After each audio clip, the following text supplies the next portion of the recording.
చదివేవాళ్ళం నాన్న, ఇవన్నీ అయ్యే. చాలా రోజుల తర్వాత అంబాపురం రూట్లోకి ఇవాళ నేను సైక్లింగ్కి వెళ్ళాను. అంబాపురం ఊళ్ళోకి ఎంటర్ అయిన తర్వాత నేను క్యాజువల్గా సైకిల్ తొక్కుంటూ వెళ్తుంటే ఒకవైపు నుంచి వేణునాదం వినిపించింది. ఏంటా అని చూస్తే ఒక పచారీ కొట్టు ముందు ఒక పెద్ద ఆయన కూర్చొని వేణుగానం చేస్తున్నారు.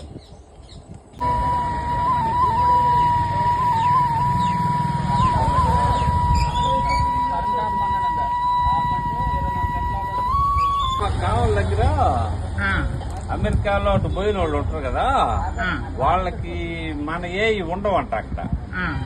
వాళ్ళు ఏం చేస్తారంటే కొన్ని పాటలు, కొన్ని ఇట్లాంటి అన్ని ఇక్కడ ఈడియా తీసుకొని ఆడికి పంపించుకుంటాం. మేము ఆశ్రయాల కాడికి పోతుంటాం, కృష్ణ ఆశ్రయాల కాడికి వెళ్తాము. మేమంతా భగవద్గీత చదివేవాళ్ళం నాన్న, ఇవన్నీ అయ్యే భగవద్గీత సంబంధించింది. మేము ఆ ఆశ్రయాల్లో ఉంటాం.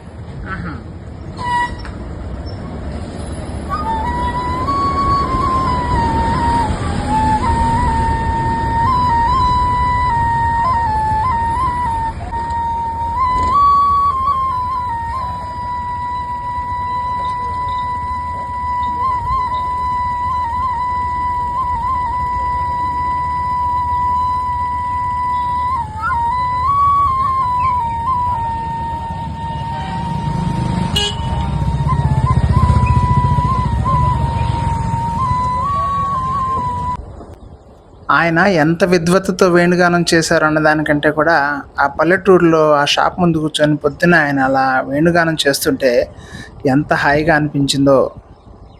ఆయన పేరు పెంచలయ్య. ఆయన చేస్తున్నది పచారీ కొట్టు కాదు, అది ఆయుర్వేద మందుల దుకాణం. ఆయనే మందులు ఇస్తూ ఉంటారట. ఆయన ఏ రాగంలో వాయించారో నాకు తెలియదు, కానీ నేను సైకిల్ తొక్కుతున్నంతసేపు ఆ ట్యూన్ నా వెన్నంటే ఉంది.